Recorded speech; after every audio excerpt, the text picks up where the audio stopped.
E6 TV news latest updates. Nepal Tibet సరిహద్దుల్లో ప్రకృతి విలయతాండవం సృష్టించింది. టిబెట్ వైపు నుంచి ఉధృతంగా దూసుకొచ్చిన బోటే కోసి నది ఒక్కసారిగా ఉప్పొంగడంతో భారీ ఆకస్మిక వరదలు సంభవించాయి. ఈ విపత్తులో ఇప్పటికే 157 మంది ప్రాణాలు కోల్పోగా వందలాది మంది గల్లంతయ్యారు. ముఖ్యంగా కైలాస మానస సరోవర యాత్రకు వెళ్లిన భారతీయ భక్తులు పెద్ద సంఖ్యలో వరదల్లో చిక్కుకోవడం తీవ్ర ఆందోళన కలిగిస్తోంది. మొత్తం 403 మంది పర్యాటకులు గల్లంతైనట్లు సమాచారం ఉండగా వారిలో 133 మంది భారతీయులు ఉన్నట్లు అధికారులు చెబుతున్నారు.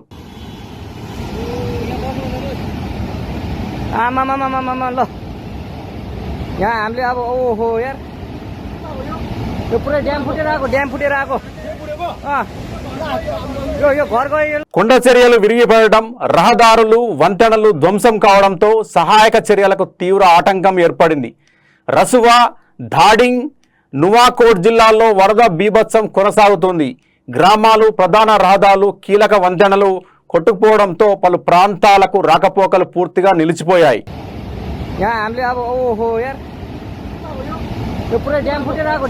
కమ్యూనికేషన్ వ్యవస్థలు దెబ్బతినడంతో గల్లంతైన వారి కుటుంబ సభ్యులు తీవ్ర ఆందోళనలో ఉన్నారు.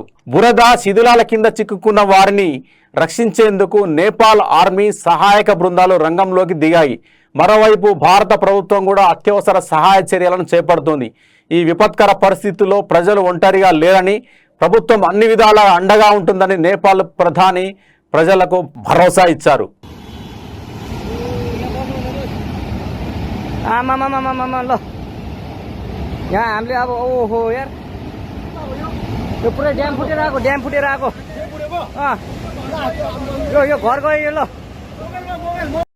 ఏదైతే మరి ఈ నేపాల్లో ఈ వరద బీభత్సం అనేది ప్రస్తుతం నేపాల్ దేశం మాత్రమే ఇక్కడ ఆందోళనకు గురి కావట్లేదు, అంటే భారత ప్రభుత్వం కూడా ఆందోళనకు గురవుతుంది. ముఖ్యంగా మానస సరోవర యాత్ర ఏదైతే ఉందో ఆ యాత్రకు మరి పెద్ద సంఖ్యలో ప్రజలు అక్కడికి తరలి వెళ్ళారు. 400కు పైగా దానిలో మరి భక్తులు ఉన్నట్లు సమాచారం ఉంది. దానిలో ముఖ్యంగా 133 మంది భారతీయులు అందులో ఉన్నట్లు వార్తలు వస్తూ ఉన్నాయి. ముఖ్యంగా ఈ వరదల్లో కొట్టుకుపోవడంతో అక్కడ కొండ చర్యలు విరిగిపోవడం, మరి దానిలో ఎవరైతే మరి మానస సరోవర యాత్రకు వెళ్ళారో అందులో మరి చిక్కుకున్నట్లు వార్తలు వస్తూ ఉన్నాయి.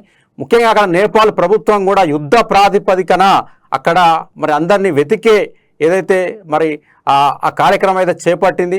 మొత్తం మీద నేపాల్ ప్రభుత్వం అందరికీ భరోసా ఇచ్చింది, అంటే భారతీయులకు భరోసాని కల్పించింది. అదేవిధంగా నేపాల్ ప్రజలు ఆందోళన చెందవద్దని, ఈ యొక్క ఏదైతే విపత్కర పరిస్థితిని ఖచ్చితంగా మేము ఎదుర్కొంటామని నేపాల్ ప్రధాని ప్రజలకైతే భరోసా ఇవ్వడం జరిగింది.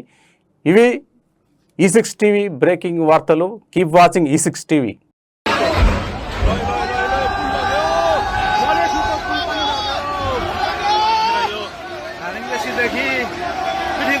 जोड्ने पुल पनि बगेको छ।